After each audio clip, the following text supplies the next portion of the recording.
बेंगलुरु में स्टेडियम में भगदड़ से लोग मर गए, उसको लेके बाद में सवाल उठाया जा रहा है कि मुख्यमंत्री का इस्तीफा होना चाहिए। उसी को लेके मल्लिकार्जुन खड़गे ने कहा कि जब कुंभ मेले में इससे ज्यादा लोग मर गए, भगदड़ में, कोविड में यूपी में इतने लोग मर गए, जब किसी ने इस्तीफा नहीं मांगा और अब इस्तीफा मांग रहे हैं, क्या कहना चाहिए? कौन मांग रहे इस्तीफा? बीजेपी की सरकार कह रही है कि बेंगलुरु में मतलब जो भी हादसा हुआ ये अच्छी बात नहीं है। मतलब बेंगलुरु में, बेंगलुरु और पंजाब में आईपीएल का जो फाइनल मैच था तो वहां बेंगलुरु ने वो मैच जीत ली थी और उसके बाद वहां भगदड़ हो गई। यहाँ कई लोगों की मृत्यु भी हो गई है, कई लोग जख्मी भी हुए हैं। तो मुझे लगता है कि जिस तरह मतलब मुख्यमंत्री के रिजाइन का, इस्तीफे का मांग मतलब जिस तरह हुआ है, उसी तरह इसके पहले भी जब मतलब उत्तर प्रदेश में महाकुंभ में भी जब हुआ था तब भी वहां के मुख्यमंत्री के इस्तीफा मांगने का काम कांग्रेस और अपोजिशन ने किया था। तो हर बार मतलब अपोजिशन मांग करता ही है, इसीलिए मतलब उन्होंने मांग किया था और हम भी लोग मांग कर रहे हैं कि भाई वहां मुख्यमंत्री ने, वहां होम मिनिस्ट्री ने पूरी इतनी भीड़ थी तो वहां ठीक उसका मतलब बंदोबस्त रखने की आवश्यकता थी, लेकिन उसमें उनको सफलता मिली नहीं और उसमें कई लोगों की जानें चली गई है। इसीलिए मुख्यमंत्री ने इस्तीफा देना चाहिए, इसी तरह की मांग है। और जब मांग होती है तो कोई मुख्यमंत्री इस्तीफा देता भी नहीं है, लेकिन ऐसी मांगे मल्लिकार्जुन खड़गे साहब को मैं बताना चाहता हूं कि कांग्रेस पार्टी ने हर बार इस तरह की मांग की है। तो हम बीजेपी ने या अपोजिशन ने, हम लोगों ने अगर वहां कर्नाटक में ये मांग की तो ये गलत है, ऐसा बोलना ठीक नहीं है।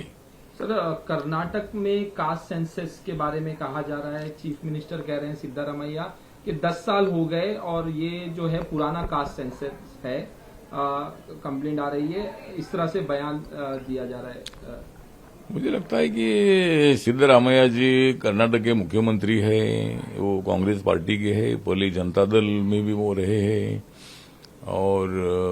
मुझे लगता है कि कास्ट सेंसस की जो बात है तो ये इसके पहले कभी जाति के आधार पर जनगणना नहीं हुई थी। खाली शेड्यूल कास्ट, शेड्यूल ट्राइब की जनगणना जाति के आधार पर होती थी, लेकिन मैंने बहुत बार मांग किया था कि राहुल गांधी तो भी मांग कर रहे हैं, लेकिन जब मैं लोकसभा में था, मैं कांग्रेस पार्टी के साथ जो अलायंस में था, अभी मैं बीजेपी के साथ भी मैं अलायंस में था, तो मैंने राज्यसभा में बहुत बार इस इशू को उठाया था कि भाई जाति के आधार पर जनगणना होनी चाहिए। उससे फायदा ये होगा कि भाई हर जाति का परसेंटेज कितना है मालूम हो जाएगा, ओबीसी का हो, जनरल कैटेगरी का हो,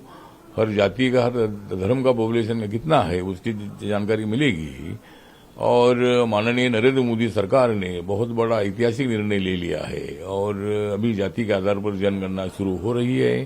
तो मुझे लगता है कि भाई ये कोई कांग्रेस के कार्यकाल में कभी ऐसा नहीं हुआ था, हम तो मांग करते रहे थे लेकिन ऐसा नहीं हुआ था। लेकिन नरेंद्र मोदी जी ने बहुत ही अच्छा निर्णय लिया है और उससे हर जाति का क्या डेवलपमेंट हुआ है, उनको कितनी नौकरियां मिली है, उनका कितना बिजनेस है, कितना उनका एग्रीकल्चर कितना है, बेरोजगारी कितनी है, उसकी जानकारी मिलेगी और सरकार को हर जाति को मदद करने के लिए उसका अच्छा उपयोग होगा। इसीलिए जाति के आधार पर होने वाली जनगणना